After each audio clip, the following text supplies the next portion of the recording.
കൃഷ്ണ ഗുരുവായൂരപ്പാ ശരണം. ഗുരുവായൂരപ്പൻ്റെ ഉച്ചപൂജയും കളഭാലങ്കാരമൊക്കെ കഴിഞ്ഞു. നട തുറന്നു കേട്ടോ. അപ്പോൾ ഗുരുവായൂരപ്പൻ്റെ ചതുർബാഹുവായ വിഗ്രഹത്തിൽ ഏത് രൂപത്തിലാണ് ഭഗവാൻ നമ്മളെ കാത്തു നിൽക്കുന്നത് കാണാനായിട്ട് എന്നറിയണ്ടേ. അപ്പോൾ അതിന് വേണ്ടിയിട്ട് വരാട്ടോ. നമുക്ക് കിഴക്കേ നടയിലുള്ള ആ മഞ്ജുളാലിനെ ഒന്ന് പ്രദക്ഷിണമായിട്ട് വരാം.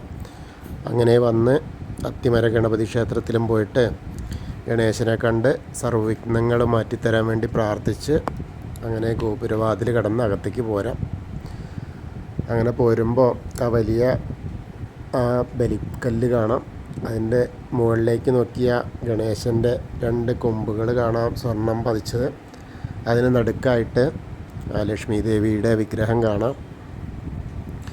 പിന്നീട് നമ്മളിങ്ങനെ അവിടെ നിന്ന് ഇങ്ങനെ പോരുമ്പോൾ വാതിൽപ്പടി കയറുമ്പോൾ ഇടത്തെ ഭാഗത്തേക്ക് നോക്കിയാൽ മേൽപ്പത്തൂരിൻ്റെ പീഠം കാണാം. അതേപോലെ വലത്തേ ഭാഗത്തെ ആദ്യത്തെ തൂണ് നോക്കിയിട്ട് നരസിംഹാവതാരം കാണിച്ചു കൊടുത്ത തൂണും നോക്കി തൊഴുത് നമ്മൾ ഭഗവാന്റെ ശ്രീലകത്തേക്ക് ഇങ്ങനെ നോക്കുകയാണ്.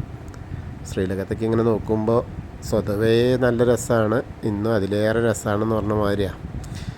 ആ സ്വർണത്തിലുള്ള വിളക്കിലുള്ള നെയ്യ് ഒഴിച്ചിങ്ങനെ കത്തിക്കുന്ന ദീപങ്ങൾ ഇങ്ങനെ കളിക്കുന്ന ആ ഒരു കാഴ്ചയാണ് കാണി. അങ്ങനെ നോക്കി വരുമ്പോൾ കാൽപാദങ്ങൾ കാണാണ്ട്, കാൽത്തളകൾ ഇട്ടിട്ടുണ്ട്. പിന്നെ ഇങ്ങനെ മുട്ടുകുത്തിയിട്ട് ഇങ്ങനെ നടക്കുകയാണ്. മുട്ടുകുത്തിയിട്ട് ഇങ്ങനെ നടക്കുന്ന പോലെ മുട്ടുകുത്തി നിൽക്കുക. അങ്ങനത്തെ ഒരു ഉണ്ണിയാണ്, മുട്ടുകുത്തി നിൽക്കുന്ന ഉണ്ണിയാണ്.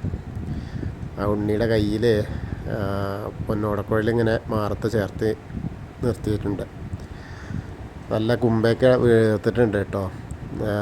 നേദ്യമൊക്കെ കഴിച്ചത് അങ്ങനെ നന്നായിട്ട് നല്ല നേദ്യങ്ങളായിട്ടുള്ളതൊക്കെ കഴിച്ച് കുമ്പയൊക്കെ ഇങ്ങനെ വീർപ്പിച്ച് നല്ല സുന്ദരമായ പുഞ്ചിരിയോട് കൂടിയിട്ട് ഭഗവാൻ ഭക്തരെ കാത്തിക്കുകയാണ് അനുഗ്രഹിക്കാനായിട്ടേ. അപ്പോൾ അരമണി കാണാണ്ട്, അരമണി ഇങ്ങനെയൊക്കെ ഇങ്ങനെ കാണാണ്ട് ചുവന്ന പട്ടുകോണ കൊടുത്തിട്ടുണ്ട്. പിന്നെ മുകളിലേക്ക് ഇങ്ങനെ നോക്കിയാൽ ഒരു വളയം പോലത്തെ മാല, നടുക്കായിട്ടൊരു പതക്കം പോലത്തെ മാല, പിന്നെ ഒരു മാങ്ങാമാല, അതേപോലെ കൈവളകൾ കാണാണ്ട് പൊന്നോടക്കുഴലും ചാർത്തിയിട്ടുണ്ട്.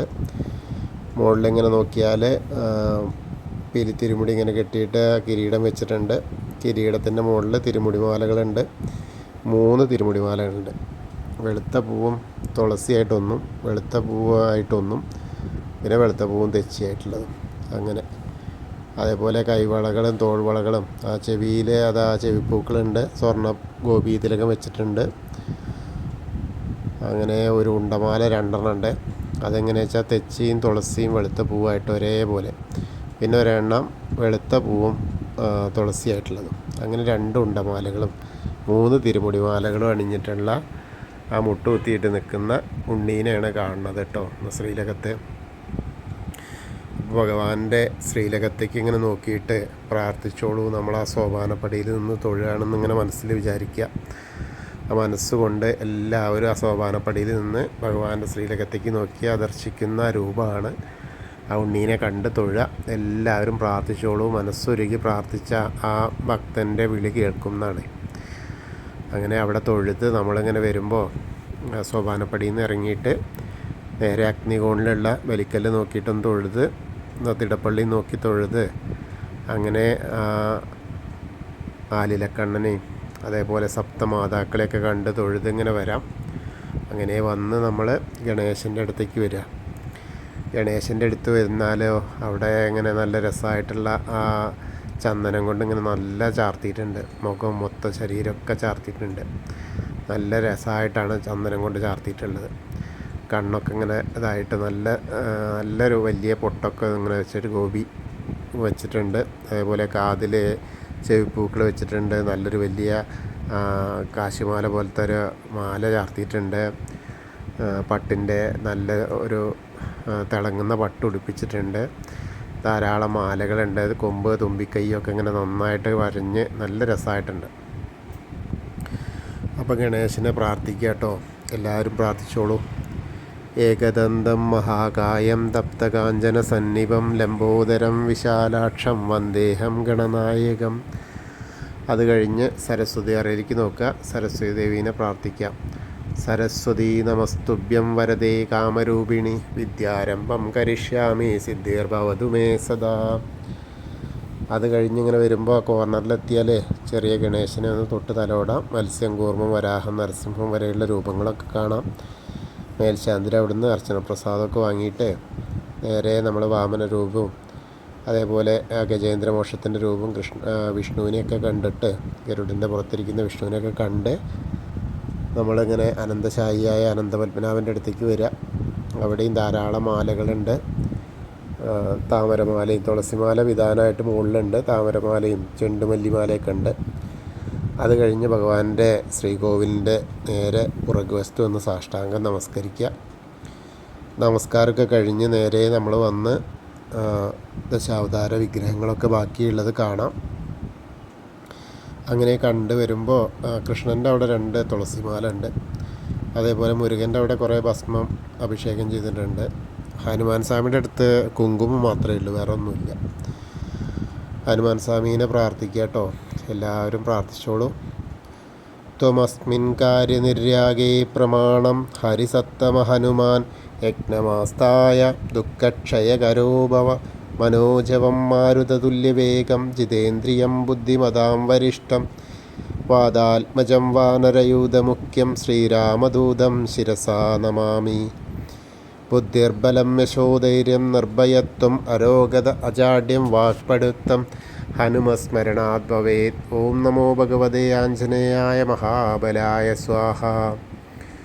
ഹനുമാൻ സ്വാമിയെ കണ്ട് തൊഴുത് രാധാകൃഷ്ണ വിഗ്രഹവും കാളിയമർദ്ദന രൂപവും വെണ്ണക്കണ്ണനെയൊക്കെ കണ്ട് തൊഴുത് നമ്മൾ ഓവിൻ്റെ അവിടെ ഒന്ന് പ്രാർത്ഥിക്കാം.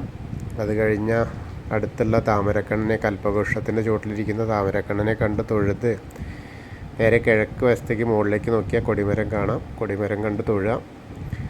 അങ്ങനെ ആ മണിക്കിണറും നൃത്താറയൊക്കെ കണ്ട് തൊഴുത് കുറൂരമ്മേനെയും വസുദേവരെയും മേൽപ്പത്തൂരിനെയും ഒക്കെ കണ്ടിങ്ങനെ വന്ന് നാരദരെയൊക്കെ കണ്ട് തൊഴുത് ഇങ്ങനെ വന്ന് വടക്കേ നടയിൽ കൂടെ പുറത്തേക്ക് വരിക. വന്നാൽ ആ പ്രസാദ കൗണ്ടറിൻ്റെ അവിടെ നിന്ന് ചന്ദനവും തീർത്തൊക്കെ വാങ്ങാം. അത് കഴിഞ്ഞ് എടത്തിരികത്തുകാവിൽ ഭഗവതീനെ കാണാനായിട്ട് പോവാം. ഭഗവതിയുടെ അവിടെ വരുമ്പോൾ അവിടെയും ഇപ്പോൾ അതേപോലെ തന്നെയാണ്, ഗോളക ഇറക്കിയാണ്. പിന്നെ ധാരാളം പൂക്കളുണ്ട്, അർച്ചന പൂക്കൾ ധാരാളമുണ്ട്. അടിയിലൊരു പാവ് കൊണ്ടുടുപ്പിച്ച് അതിൻ്റെ മുകളിൽ ചുവന്ന പട്ട് ധരിപ്പിച്ചിട്ടുണ്ട്. ശിവേലി വിഗ്രഹത്തിൻ്റെ മുകളിലുണ്ട് ധാരാളം മാലകൾ. അങ്ങനെയാണ് നമ്മുടെ അവസ്ഥ. അപ്പോൾ അമ്മേനെ പ്രാർത്ഥിക്കുക കേട്ടോ. സർവമംഗളമാംഗല്യേ ശിവേ സർവാർത്ഥസാധികേ ശരണ്യേ ത്രയംബകേ ഗൗരി നാരായണി നമോസ്തുതേ. അങ്ങനെ അമ്മയെ കണ്ട് തൊഴുത് നമ്മളവിടുന്ന് ഇങ്ങനെ വരുമ്പോൾ കോർണറിലെത്തിയാൽ ഒന്ന് തിരിഞ്ഞ് നിന്നിട്ട് മമ്മിയൂരപ്പനെ വിചാരിക്കുക.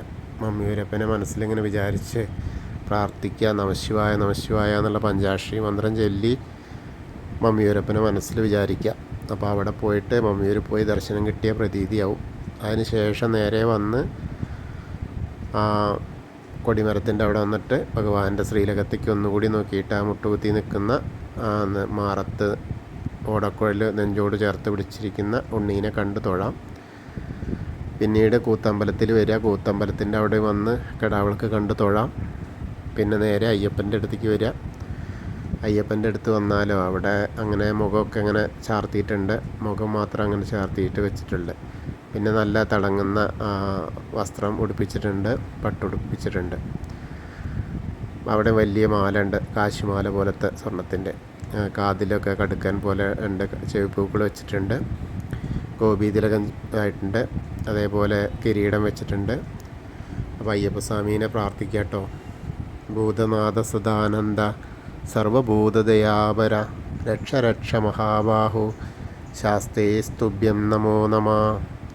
അങ്ങനെ തൊഴുത് വന്ന് അവിടെ നിന്ന് ഇങ്ങനെ വരുമ്പോൾ പടിഞ്ഞാറ് നടയിലെത്തിയിട്ട് ദീപസ്തംഭത്തിൻ്റെ മുകളിലുള്ള വേണുഗോപാലിനെയും അതേപോലെ കൊടിമരത്തിൻ്റെ മുകളിലുള്ള ഗരുഡധ്വജനെയും കണ്ട് തൊഴുത് അങ്ങനെ നമ്മൾ വരണം. പടിഞ്ഞാറ് വാതിലൂടെ പുറത്തേക്ക് വന്ന് രുദ്രതീർത്ഥ കുളത്തെ ഒന്ന് പ്രദക്ഷിണം ചെയ്യാനായിട്ട് പോവാം. അങ്ങനെ നോക്കുമ്പോൾ നടുക്കുള്ള കാളിയമർദ്ദന രൂപിയെ കണ്ട് തൊഴാം. പിന്നെ നാരായണാലയത്തിൽ പോയിട്ട് അപൂന്താന തിരുമേനി പൂജിച്ചിരുന്ന വിഗ്രഹമൊക്കെ കണ്ട് തൊഴുത് ഭഗവതിയുടെ അവിടേക്ക് ഇങ്ങനെ വന്ന് ഭഗവതിയുടെ അവിടെ ഒന്നുകൂടി തൊഴുത് വീണ്ടും നമ്മൾ വലിയ ദീപസ്തംഭമുള്ള കിഴക്കേ ഗോപുരവാതിലിൻ്റെ അവിടെ വന്നിട്ട് ഭഗവാന്റെ ശ്രീലകത്തേക്ക് ഒന്നുകൂടി തൊഴുക.